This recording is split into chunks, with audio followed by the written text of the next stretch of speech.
Now it's time for AcesTV All Access, an inside look at what's occurring on your campus, featuring News Director Joel Freilich, Chief Editor Jonathan Classy, Reporter in the Field Charlotte Muscroft, Braden Presch with sports, and four-time Alyssa Fricky Award-winning lead anchor, Alyssa Fricky.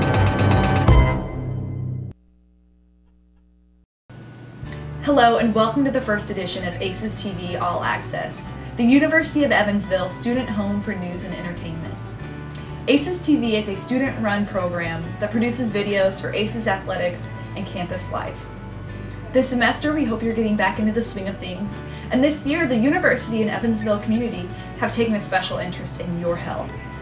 You may have noticed the bike racks around campus, which were provided by the Wellborn Foundation, and the Resident Student Association has a new Get Fit Live Well campaign, where you can earn points for simple things such as eating healthy and going to the fitness center. Some classes you can take this semester at the fitness center include Insanity, Turbo Kick, and Piloxing. Also at the Carson Center are a lot of ACES athletic events. Let's take it to Prech Pass with Braden Presch. Welcome inside the Prech Pass. I'm your host, Braden Presch. Each month in the Prech Pass, we'll take a look at what's going on in the UE Athletic Department. We'll start off with an interview with either a coach or a player and get their thoughts on how their season is going, as well as other events going on with that squad in the coming months. Then we'll take a look back at the previous month and pick out your top plays of the month. From slam dunks to game-winning shots, we'll relive all the best moments from the past month of Purple Aces athletics. Finally, we'll look ahead to big events coming up the following month, big games where you can get out and support your UE team. We start out with an interview with a guy who's no less than a giant ball of energy. Coach O'Keefe, in his first season as the head coach of the University of Evansville women's basketball team, has brought energy, passion, and intensity to a squad looking for an identity. When I sat down with Coach Epps, we talked about a lot of things, ranging from his first season here at UE to a special event coming up in February, Hoops for the Cure. Coach, on your bio on the GoPurpleAces.com, it says, energy, enthusiasm, teacher of the game. What does it mean to you to have those words being the descriptors that Purple Aces fans first see about you? It's kind of expectation that they can have for our program. I'm here today because of those attributes, and they're at the core of everything that I do. I believe you just have to be energetic and enthusiastic about everything that you do in life, and as a leader, if you can display those kind of things, other people will pick up on that and it will influence them in a positive way. And so it's nice to see that. I've been a lot of places as a coach, and to finally get my opportunity to be a head coach here at Evansville has been a blessing, and that's the way I plan to lead this team. I would say, and you're in the middle of your first year right now. Maybe the record isn't where you want it to be, but what are you seeing? What are the positives that you're seeing as you go forward for this program? Oh, we've had a lot of growth in our program. It's not something that's going to happen right away in terms of wins for us, but I feel like every practice we get better. Every week we improve. And they're learning how to play together and trust each other and play as a unit versus individuals out there on the basketball court.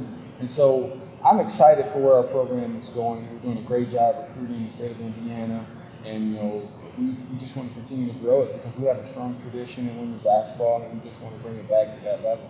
Absolutely. Now, Coach, I talked about earlier the energy. I see you on the sideline. Just walking up and down, energy, energy, energy.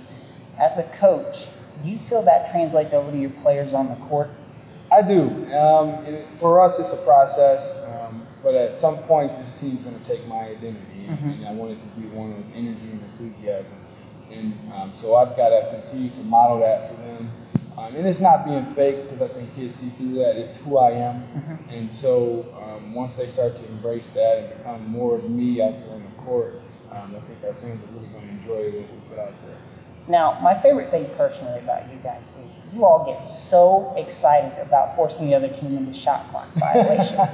I love it. Everyone, coaches, players on the bench are just excited about that. What is so special? Why do you guys get so amped up about forcing those? Well, women's basketball is more of a fundamental game. the men, they play above the rim, so you have a lot of high-flying guys, slam dunks, this, that, and the other.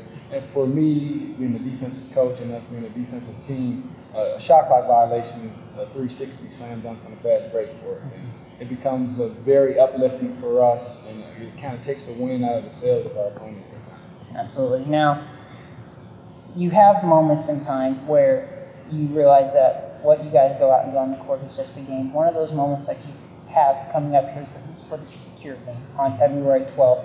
Tell us a little bit more about what that is and what that's going to support.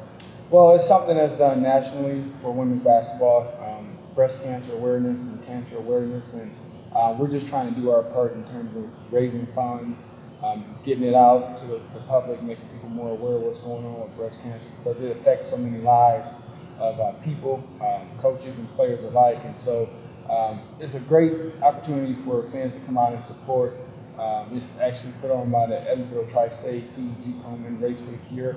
And we just want to do everything that we can to support and give back to those cancer survivors or those that may be going through cancer right now in our community. So it's something that we can do to give back through our women's basketball program. And lastly, Coach, we talked about it. You're in your first year. Where do you see this program going? We expect to win championships. And, for me as a coach, I got to learn to be a little more patient because I want it now. It's just my mentality. But I do feel like we have the support that we need, the resources that we need, and the enthusiasm and energy that we need to rebuild this program. And we're going to become a championship program. We're going to be a program that's to be reckoned with in this league and also nationally. And I think that the Ford Center, we have some new facilities that will be announced here soon. We can do that. And the talent in Indiana in terms of high school girls basketball is outstanding. And we're going to continue to recruit Indiana so that people can identify with the players that are out there on the court for Evansville, and there's more pride to put on that Evansville uniform. So you can expect us to continually build this program to the upper echelon of the women's basketball. All right, Coach. Well, thanks a lot for your time. Really appreciate it. Thank you for having me. Go Aces. Thanks, Coach, for your time. It was a pleasure getting to interview you. Make sure you get out and support your Lady Purple Aces as they continue in Missouri Valley Conference play this month. Now, let's take a look back at your top 5 plays of the month.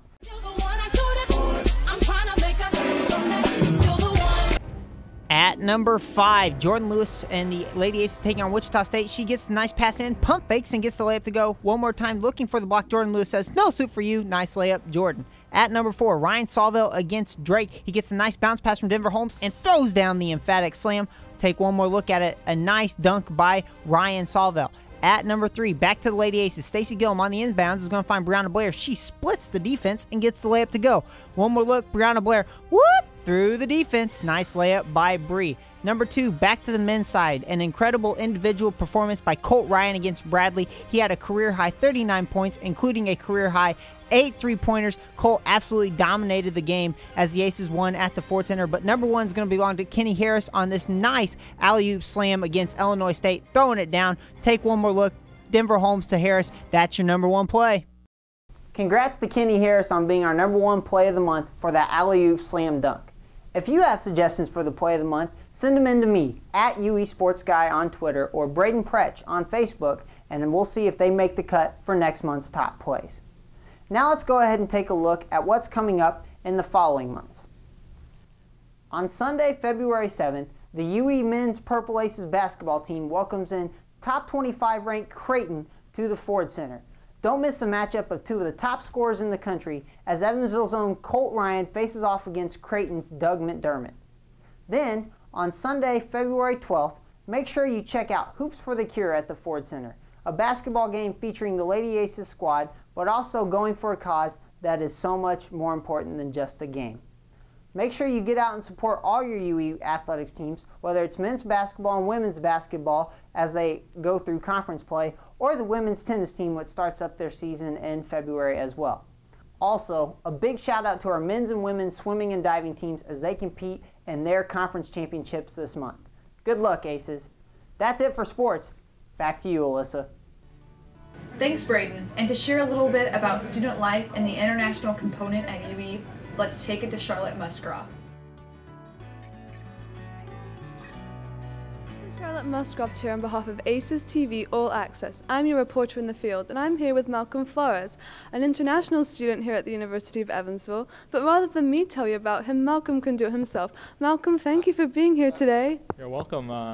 Hi, I'm Malcolm Flores. I'm from the Philippines, and yeah, I'm studying here as an exchange student for 1 year. I'm actually in the Global Undergraduate Exchange Program, which is a program by the U.S. State Department.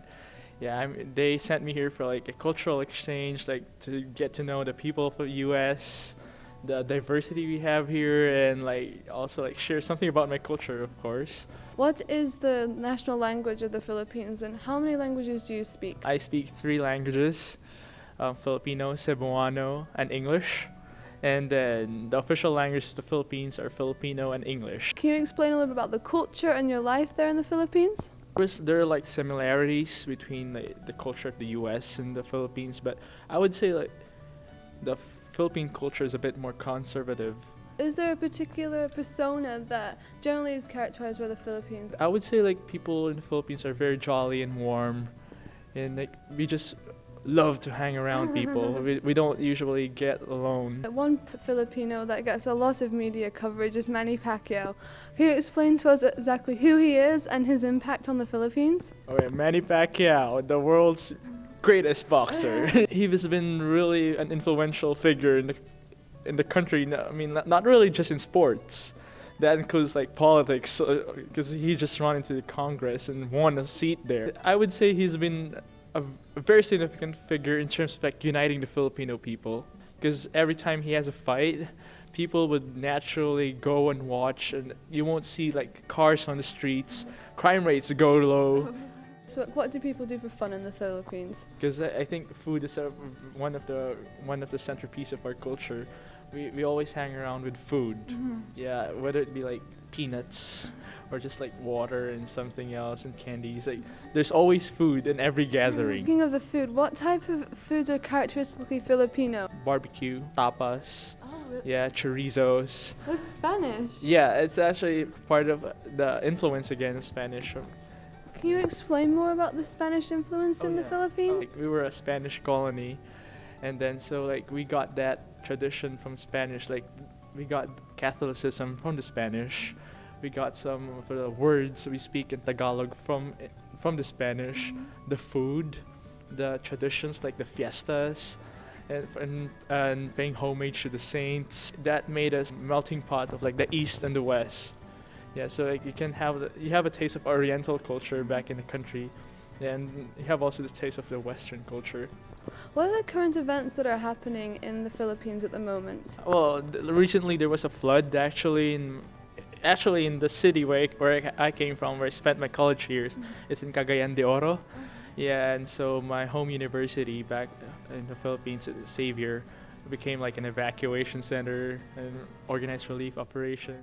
What have you noticed then about changes in the Philippines during your lifetime? One of the great big changes in the Philippines is caused by the social networking, because I think social networking made a lot of like awareness to the people. Like right now, like people usually now participate in politics, and these are even like this includes like teenagers and people from different backgrounds and different age groups. It's actually quite heartwarming to see that, because you know people are now becoming more responsible. What is the biggest difference that you've noticed between the United States and the Philippines? Weather. Definitely, because we don't get that cold in the country. It's always bobbing around 60 to about 80. It gets as hot, maybe 100 plus Fahrenheit. Yeah, but usually it's warm. I also enjoy it, the cold weather, because it's quite unique, you know. I grew up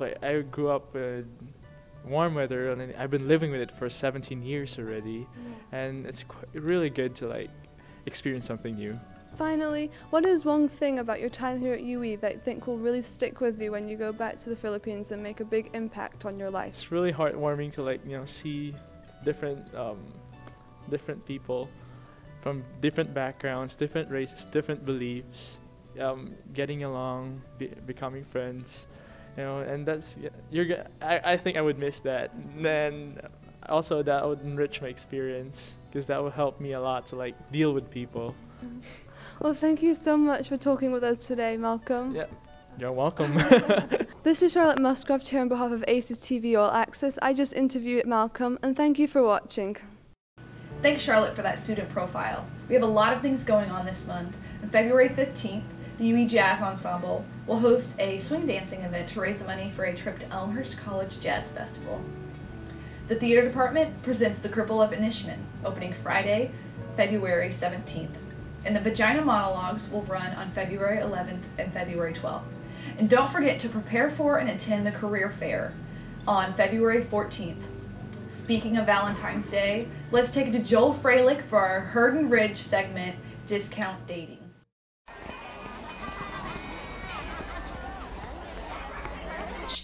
Did you hear? So I'm here with Sandy and Sam, who have been dating for over a year. And in the spirit of Valentine's Day, we're asking couples on campus what they like to do on a college budget. We do like to go to PetSmart on Saturdays and look at the little puppies that I can't adopt because somebody won't adopt one for me, but we do like to do That's that. very cute. What do you like? It's just important to find things that both of us enjoy doing. And for instance, we've even done geocaching on a Saturday, except we did it on a Saturday night starting at like 10:30.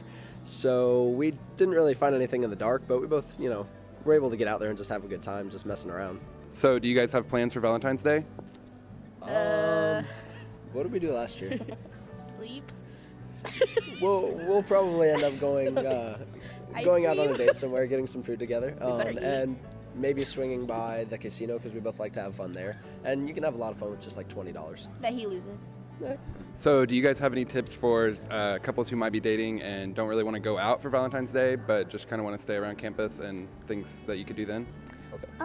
I would say it doesn't really, you don't need money to have fun, so as long as you enjoy each other's company and just pop in a good movie and eating's always fun. So that makes it work, for me at least. Yeah. We really like to cook different meals together just for fun. It can be $5 to $10 for an entire meal, and it lasts a couple days. And then we usually find games because we're both really competitive. And somebody ends up winning, the other person gets mad, so then we have to play again. And so you can actually be there for like 3 or 4 hours and have a really good time together. All right, thank you guys very much. Yeah, no problem. My name is Andrea Kavi, and we have been together for almost a year now. My name is Joel Nash. So actually, February 4th was our year anniversary. So It's tough. It's hard deciding what to do in Evansville because there's not a lot of options. But he's a genius over here. I enjoy kind of the fun. I'm keeping it a secret, sort of what I'm going to do. But I think that's what you kind of have to do here. You can't have go to some big city and have something really elaborate. You kind of have to have fun and spontaneous. If we go on a date, it's important to be spontaneous and be fun and have fun around each other, so we don't get bored of having the same conversation. So we try to make jokes or be more comfortable around each other. We'll find couples too that we go on double dates and stuff like that. I am not really familiar with Valentine's Day because I am from Colombia, so last year was my first Valentine's Day. So he was kind of trouble. What does she like? Is she really cheesy and she likes all these things? But I am more I don't like cheesy things. I don't like the bear and the roses, and it's just having fun and going to a restaurant that's a little known. I do remember last year, there's a really good Japanese place out near the airport, and that's where I took her, and thankfully I was able to sneak it in, and once we got there I said I had to go grab my wallet out of the car, and I actually brought in the gift and the note that I had written her and stuff, and had the waitress bring it out when she brought the check. So that was, have fun doing stuff like that instead of, really cheesy and stuff. So, but I think she might like cheesy a little bit. Yeah. So I think I'd be good. I like to feel special. I'm Jenna. And I'm Colin. And we've been dating 15 months. This is true. One of my favorite things to do, and it turns out Jenna also likes this, is that we both like to eat. So what we do with this, we can cook, and by cooking, we not only eat, which is something we have to do, but we also spend time together, which is nice because we're both pretty busy people. So the time we spend together is very important. We don't go out a lot. I make dinner a lot. I do too, but Yeah. I don't have a kitchen, so Yeah. We use my apartment kitchen to make food. we play We Just Dance. We did that today. Do you guys have any plans for Valentine's Day? We haven't talked about it. No, not at all. Maybe I'll bake a cake. You don't have to bake me a cake. I mean, I would make it surprise, but I'd have to use your kitchen That's to true. bake it. I was thinking I might get some rose petals and put them going down her stairs all the way to her first class.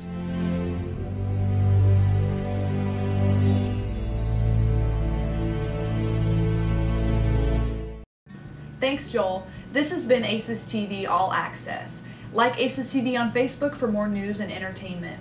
Thanks for watching, and we'll see you next month. Until then, I'm Alyssa Fricky, and I'll see you around campus.